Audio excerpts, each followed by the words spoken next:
ቀስተ ዳመና ልብስ ከዕለታት በአንድ ቀን አሪዞና በተባለ አካባቢ የሚኖሩ ማህበረሰቦችና አንድ ትልቅ ግዛት ነበር።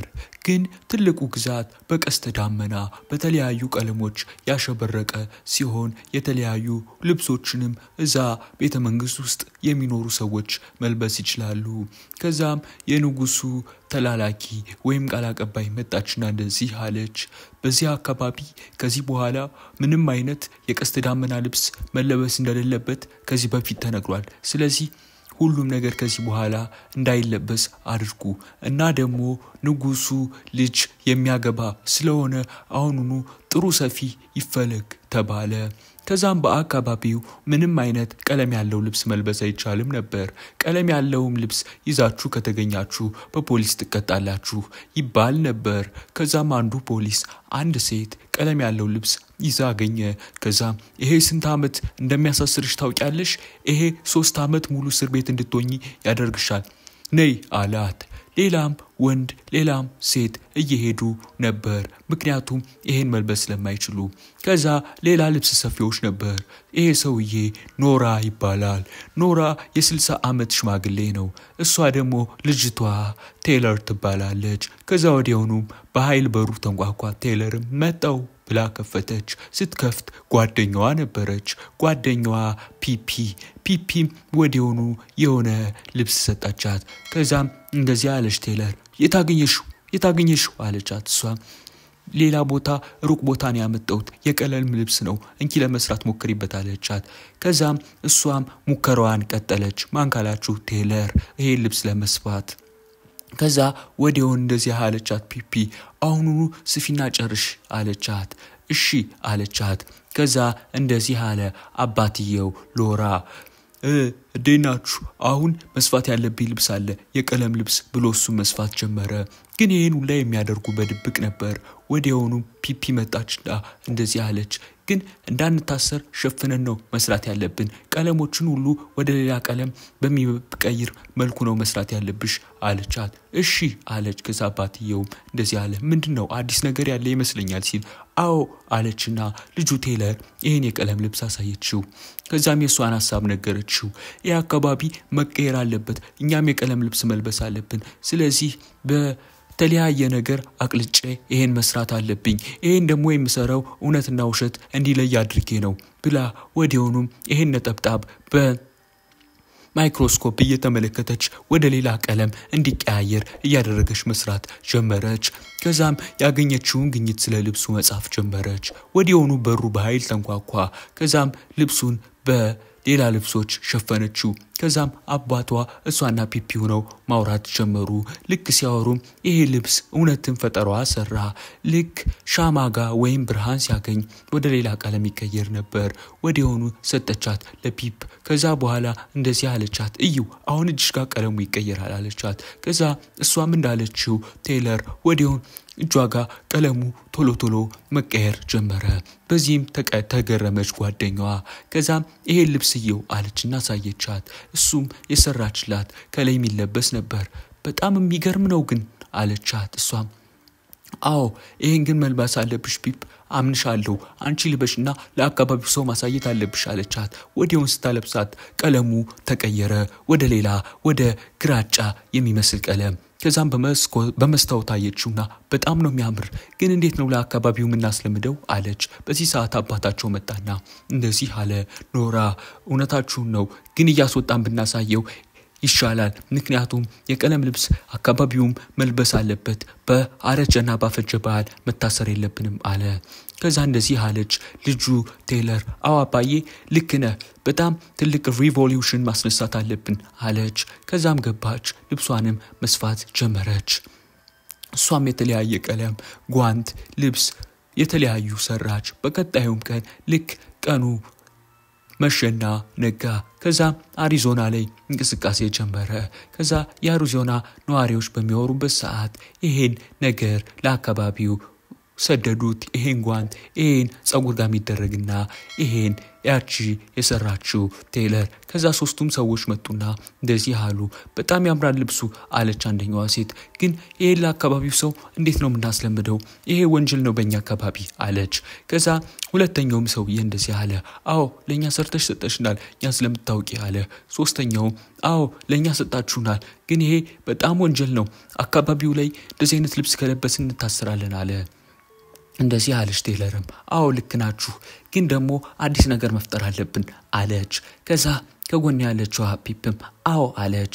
ከዛ በኋላ እንደዚህ አለ አባቷ። ግን ይሄ ሪስክ አይመስልሽም? ክፉ ነገር መወሰን አይመስልሽም አላት። እሷም ችግር የለም አለችው። ከዛ በቀጣዩ ቀን ይሄ የንጉሱ ልጅ ሊዳር ነበር። ወደ ንጉሱም ልጅ ሄደና እንደዚህ አለው አባቱ። እንዴት ነህ የኔ ልጅ? አሁን ትዳር መዳር አለብህ። ስለዚህ ዝግጁ ነህ? ልብስም አዲስ መሰራት አለበት ለሚስትህ አለና ጠየቀው። ማን ካላችሁ ደግሞ ይሄ የንጉሱ አባት። ከዛም እሺ አባዬ ግን መቼ ነው የሚሆን አለ። ከዛ እናቱም በቅርቡ ይሆናል እና የቀለም ልብስም መሰራት አለበት፣ ጥሩ ልብስ ይሰራልሃል ለሚስትህ አለችው። እሱም እሺ አለ። ከዛ ሌላኛው ከንጉሱ ጎን ያለውም ከሌላ ከተማ ነው የምትመጣ ሚስትህ፣ ስለዚህ ዝግጁን ልብስም ይመጣልሃል አለው።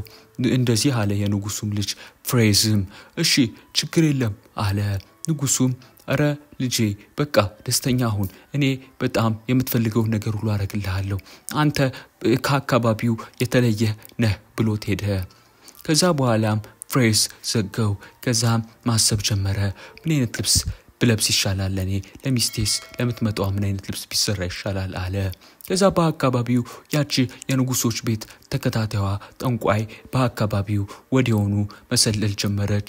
ይሄ መረጃ ደርሷት ነበር። በአካባቢው የቀስተ ደመና ልብስ የቀለም ልብስ እየተለበሰ ነው የሚለው። ወዲያውኑም እየገለጠች ውስጣቸውን ማየት ጀመረች። በዚህ ሰዓት የቀለም ልብስ የለበሱት ሁሉ መታየት ጀመሩ። ያለበሱት ግን በዛው ላይ ሆኑ። ከዛ እሷም እንደዚህ አለች፣ ሃሃሃ ከእቅዳችሁና ከትእዛዛችሁ መውጣት ጀምራችኋል ማለት ነው። ስለዚህ ፈልጓቸው፣ እነዚህን እንዲለብሱ ያደረጉትን ፈልጓቸው አለች። ወዲያውኑም ቀስ ብለው ቴይለር እና ጓደኛዋ ፒፕ ጠፉ። ወዲያውኑም እየሄዱ በየልብስ ሰፊዎች ቤት ማጠያየቅ ጀመሩ እነማን እንደሆኑ ለማወቅ። ወዲያውኑም እያጠያየቁ ገንዘብም እየሰጡ የአካባቢውን ሰው አስጨነቁት። የአካባቢውንም ሰው በጣም ከማስጨነቃቸው የተነሳ ሁሉንም የአካባቢውን ሰው የሰፊዎችን ንብረት መውሰድ ሰዎችን ማሯሯት ጀመሩ። ከዛ ግን ሰዎቹን እንዳላገኙ ሄዶ ንጉሱ ለዛች ለክፉዋ ንግስት ለምትመስለው ለአካባቢዋ ተላላኪ ነገራት። ከዛ እሷ መረጃው ደርሷት ስለነበር ቴይለር እና ፒፕ የተባሉትን ፈልጋቸው አለችው። እሱም እሺ ብሏት ሄደ። ከዛ የአካባቢው ሰው ማውራት ጀመረ። በቃኛ እንደዚህ ሆነን እንቅር፣ በቃ ለኛ ምንም ነገር አይፈቀድም ማለት ጀመረ። ወዲያውኑ ፊሽካ ነፋ። ማን ካላችሁ ያ ወታደሩ። ከዛ ወዲያውን ወደ ቴይለር ቤትና ወደ እነ ፒፒ ወደ አባታቸው ልብስ መስፊያ ተላከ። ወዲያውን ወታደሮች ገቡ። ወታደሮች በሚገቡበት ሰዓት አባታቸው እንደዚህ አለ፣ ምንም ሰው የለም በሚልበት ሰዓት ይሄ ወታደር ልክ ሲገፋው ክላንተ ሽማግሌ ብሎ ሲገፋው ወዲያውኑ ያ የቀለም ልብስ ታየ። ወዲያውን የኔ ያየች ቴይለር አይሆንም አባዬ ብላ የምትሰራበትን ያን የሰራችውን ፈጠራ ይዛ መሮጥ ጀመረች። በምትሄድበት ሰዓት ግን አንድ ያልተጠበቀ ነገር ተከሰተ። ከአንድ ወንድ ጋር ተጋጨች። እሱም ምንድነው አንቺ ሲላት ወዲያውን የሰራችው ያስራ እግሩ ጋር ወደቀ። በሚወድቅበትም ሰዓት ወዲያውን ቀለሙ ሲቀየር አየች። ቀለሙ ሲቀየርም ስታይ ወዲያውን አነሳችና አይሆንም ብላ የጣለችውን አነሳሳች። ከአነሳሳችን በኋላ ምንድነው አንቺ ይሄን መስራት ትችያለሽ? ቀስተ ደመና ልብስ መስራት ትችያለሽ? በሚላት ሰዓት ወታደሮች አዩአት። ከዛ እችን ሴትዮ እችን ከአካባቢው ትእዛዝ የወጣች ሴትዮ ያዟት ብለው እሷንም እሱንም ያዙት። እሱን ግን ካለ ጥፋቱ ነበር ያዙት። ወዲያውኑ አንድ ወታደር አነሳና አሃ በመጨረሻ ተያዛችሁ አለ። ከዛ እሷም አይሆንም አካባቢውን እንደዚህ ያረጋችሁ እስከመቼም አትቀጥሉም አለች። ወዲያውንም እሷ ሄዳ ታሰረች። ከጎኗም እሱ ታሰለ። ከዛ እሱም ጥያቄ መጠየቅ ጀመረ። እንዴት እንደዚህ አይነት ልብስ መስራት ትችላለሽ? እኮ ለንጉሶች ብቻ የሚሰራ ነው አላት። እሷም አይ ይሄ እንደዛ መሆን ብቻ የለበትም የአካባቢውም ሰው መልበስ አለበት፣ ይሄ የማይሆን ነገር ነው አለችው። እሱም ግን አይሰሙንም አላት። እሷም አዎ ይሄ ግን ባይሰሙንም እኛ ራሳችን ሪቮሉሽን በሆነ ነገር መቀየር አለብን፣ የተሻለም ነገር ማድረግ አለብን አለች። እሱም እንደዚህ አላት። ልክ ነሽ፣ ግን ደግሞ እንዴት አድርገን አላት። እሷም ይሄ አለባበስ ለዚህ ለቤተሰብ ለንጉሳውያን ብቻ የተፈቀደ አይደለም፣ ቀስተ ዳመና ልብስ ለሁላችንም መፈቀድ አለበት። እኛ ሁሌም ተመሳሳይ ልብስ የአረጀ የሚመስል የቆሸሸ የሚመስል መልበስ የለብንም አለችው። በዚህ ሰዓት ታይለር ትፈልጊያለሽ ነይ ብሎ ቴይለርን ይዘዋት ሄዱ። ወታደሮች ይዘዋት ሄዱ ደግሞ ወደዛች ወደ ጠንቋይ የምትመስለዋ የቤተ መንግስቷ ሴትዮ ነው።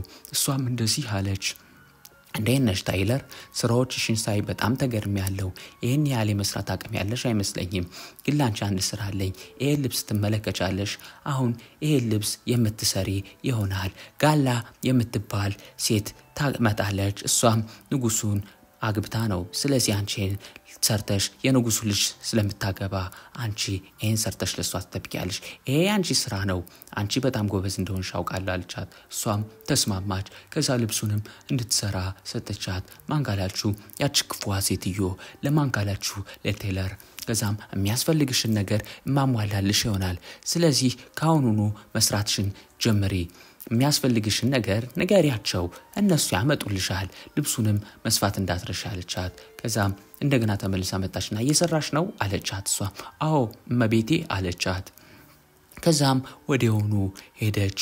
ማንጋላችሁ እቺ ክፉዋ ሴትዮ ወዲያውንም ማሰብ ጀመረች። እሷ ግን ስታስብ የነበር የተለየ ነገር ለመስራት ነው። እሱም ምንድነው ካላችሁ እውነት የሚያስወጣ እውነትን የሚናገር ልብስ እሷ ፈጠራዋን በመጠቀም ልክ እንደ ፀሐይ እንደ ከዋክብት ሁሉ የሚያበራ እና ቀስተ ዳመና አይነት ልብስ ወዲያውኑ እርዳታ እንደምትፈልግ ጠራች። ሁለት ተላላኪዎችም መጡ። ከዛ እሷም እርዳታ እንደምትፈልግ ነግራቸው ሁለቱን ልብሶች እንደ አጥቡላት ነገረች። ከዛ ወዲያውኑ ወደ ንጉሱ ሄደች። ማንካላችሁ ደግሞ ቴይለር። ከዛ እሱም ንጉሱ ከስራኛ ጋር የንጉሱ የምላችሁ ማን ነው ካላችሁ የንጉሱ ልጅ አሁን ንጉስ ስለሚሆን ነው። ከዛ እሱም እንደዚህ አለ። ከስራኛ ጋር ብዙ ማውራት አልፈልግም፣ ወዲያውኑ የምትፈልጊውን ነገር ተናገሪ አላት። እሷም አንድ ነገር አለ። ምንድነው አላት። እሷም አይ ልብስ ማሳያል አለች። እሷም ምንድነው ስትለው በአካባቢው ግን የቀለም ልብስ መልበስ እንደማይቻል ታውቃለህ አለችው። እሱ ግን አላወቀም ነበር። እንዴት አላት። እሷም ሁሉን ነገር ነገረችው። ከዛም ወሰደችና ልብሱን አሳየችው። የሰራችውን ለሱ ለምትመጣው ለሚስቱ ማለት ነው። ከዛ አንቺ ነሽ የሰራችው አላት። እሷም አዎ አለችው። በእውነት የሚገርም ነው ይሄ ነገር አላት። እሷም እሺ አለችው። ከዛ እሷም ልብሱን መስፋት ጀመረች። ከዛ ልብሱን በምትሰፋበት ሰዓት ፒፒ ጓደኛዋ መጣች። አንቺ እዚህ ነሽ አለቻት። አዎ እንዴት መጣሽ ፒፒ ስትላት አታልያቸው ነው ጠባቂዎችን አለቻት። እና ደህና ነሽ ስትላት አዎ ደህና ነኝ፣ ግን ደግሞ የአካባቢውን ሰው ልናሳምጽው አንቺ ለማስፈታት ስትላት አይ እንዳታሳምጪ እኔ እቅዳለኝ አለቻት። ከዛ ንጉሱ እንደተባለው ያህል ልብስ ማየት ጀመረ። ከዛ ለዛች ለምትመጣዋ ንግስት ይሄ ልብስ ተወሰደላት። እሷ አካባቢውን ስለምትገዛ ማለት ነው አብራ። ከዛ ወዲያውን ጸጉሯ ከተሰራላት በኋላ ይሄ ልብስ ተከፈተላት። እሷም በጣም ወደው ነበር። እንደዚህ አይነት ልብስ አይቻላውቅም አለች። ወዲያውኑም ሄደች። ወዴት ካላችሁ ደግሞ ወደዛኛው ንጉስ ወደ ቤተ መንግስቱ። ከዛም እንደዚህ ያለ የንጉሱ አስተዋዋቂ እንዴት ናችሁ? ዛሬ ወጣ ንግግር ታረግልናለች አዲሷ ንግስታችን አለ። እሷም ልብሱን ለበሰች። የሚገርም ልብስም ነበር። ከለበሰችም በኋላ ተደብቃ ቴይለር እያየች ነበር። ይሄ ልብስ እውነት የሚያስወራ ነበር። ከዛ ወዲያውኑ እንደዚህ አለች። እሷ ልክ እንደለበሰችው ቀለሞች መቀየር ጀመሩ። የተለያየ ቀለሞች ማለት ነው። እሷ በፋብሪኬት ዳርጋ የሰራችው ቀለሞቹ እንዲቀያየር እውነትም እንዲናገር ነበር። ምንድነው ይሄ አሉ ሰዎች። ከዛ በኋላ እንደዚህ አለች። አንድ የደበኳችሁ እውነት አለ። ይሄ በጣም የሚያምር ልብስ የተሰራው በቴይለር ነው አለች። አውቃች ጠንቋይ እሷ የሰራችው መስላ ነበር። በቴይለር ነው የተሰራ። ይሄ ደግሞ እውነተኛ ቀለም ነው የአካባቢው ሰው ሁሉ መልበስ አለበት አለ። በዚህ ሰዓት ንጉሱ ወይም ያ መልካም ወጣት መጣ። ከዛ አዎ ይሄ እውነት ነው እንግዲህ እስካሁን ስንዋሻችሁና አካባቢው ሰው ስንበድል ቆይተናል እኛ ብቻ የቤተ መንግስቱ ሰዎች እየለበስን አለች። በዚህ ሰዓት ልክ ሰው መደናቀጥ ሲጀምር መጣች። ማንጋላችሁ ያቺ ክፉ ሴትዋ ይሄ ውሸት ነው አምሮሽን እየተቆጣጠረሽ ነው የልብስ አሁን ማውልቂ ስትላት ንጉሱ እንደዚህ አላት። ማውለቅ የለባትም ለምንድነው የምታወልቅ? እስካሁን የአካባቢው ሰው እንድንበድል በአንቺ ትእዛዝ ሲሰጥ ነበር አላት። ወዲያውኑ ቴይለር መጣችና አዎ ምልቲ ነው እንዳትዋሺ አንቺ ክፉ ሴት እኔ ነኝ የሰፋሁት ይሄው እኔ ነኝ የሰፋሁት ብለሽ ግን አንቺ ለነሱ ታሳያለሽ። አንቺ ከሰፋሽ እስቲ ማስረጃ አሳይን እስቲ ማስረጃ አሳይን ብላ ልብሱን አወጣችው። ከዛ ሰው ሁሉ ተደናገጠ። ምክንያቱም እስካሁን እሷ ብቻ የቀለም ልብስ የምትሰፋ አስመስላ ለአካባቢው መስጠት አልችልም እንኪስቲ አሳይን ብላ ስትሰጣት ልብሱን ከሰውነቷ ጋር ስታረገው ግን በምንም ሊታወቅ አልቻለም። የአካባቢው ሰው እንዴት ይሄ ሊሆን ይችላል የቀለም ልብስ እኔ ብቻ ነኝ መስፋት ምችል ያለች አውቃ የአካባቢው ሰው እንዳይለብስ ታረጋለሽ ማለት ነው ለዛ ነው ማለት ነው አለች። እሷ አዎ ልክ ብላችኋል እንደዚህ ነው ስታረግ ነበር አለች ቴይለር። ከዛ ይሄ ነገር ማብቃት አለበት አሁኑኑ አቁሙ አለች። ማን ደግሞ ያቺ ክፉ ሴትዋ። በዚህ ሰዓት ግን አንድ ያልተጠበቀ ነገር ተከሰተ። ያቺ አዲስ የመጣችው ንግስት ወጣች በመስታወት ወደ አካባቢው ሰው ወዲያውኑ ወታደሮቹ ሊያጠቋቸው ሳለ አቁሙ አለች። ወዲያውኑ ከወጣች በኋላ ልብሷ ያበራ ነበር። ለአካባቢውም ሰው እንደዚህ አለች ከዚህ በኋላ የቀስተ ዳመና ልብስ የቀለም ልብስ መልበስ ተፈቅዷል ስለዚህ ሁላችሁም መልበስ ትችላላችሁ አለች። በዚህ ሰዓት የአካባቢው ሰው የቴይለር አባት ፒፕም ሁሉም ደስታቸውን መግለጽ ጀመሩ። የቀለም ልብሶችን የቀስተ ዳመና ልብሶችን እየወረወሩ ወዲያው ይሄ ሊሆን አይችልም አለች ክፉ ሴትዮ። እሷ ደግሞ እንደዚህ አለች ንግስቷ ከዚህ በኋላ ከአጉል ባህል ወጣን እኛም የአካባቢውን ሰው የምንጠቅምበት ነው አለች። አዎ አለች። ወዲያውም ቴይለር እንደዚህ አለች አሸነፍኩ እችላለሁ ይሄን ያልኩ ለእውነት እንቆም አለችው። ማንን ካላችሁ አዲሱን ንጉስ ያን መልካም ወጣት። ከ6 ዓመታት በኋላ የቀለም ልብስ በአካባቢው ተፈቀደ። ከዛም አባቷ ጋር ቴይለር ሄዳ እሷ የቀስተ ዳመና ልብስ ለብሳ አባቷንም ደስ የሚል ልብስ ለበሰ። እዛም ደስታቸውን መገላለጽ ጀመሩ። አካባቢውም ላይ ልክ አመታዊ የቀለም ልብስ የተፈቀደበትን እያከበሩ ነበር። ከዛ በኋላ ወዲያውኑ አንድ ነገር ተፈጠረ። እሱም ፒፕ ደስታዋን ገለጸች። እሷም ልብስ ለብሳ ነበርና ጓደኛዋ ጋር ተቃቀፈች። ከዛም ይሄ ንጉስና የሚወዳት ያገባት ንግስቷ ሆነው ይሄን የኢሎቤልዩ ባህል ማክበር ጀመሩ። እሱ ምንድነው ካላችሁ የቀለም ልብስ የተፈቀደበትን ነው። ከዛ ቴይለር እንድትቆርጥ ሰጥቷት ቴይለርም ደስታዋን ገልጻ አካባቢው ሰው ከዚህ በኋላ በፍቅር አብረን የምንኖር ይሆናል አለች። ተረቱም በዚህ መልኩ ተጠናቀቀ። የአካባቢው ሰው ሁሉ የቀለም ልብስ ወይም የቀስተ ዳመና ልብስ መልበስ ጀመረ።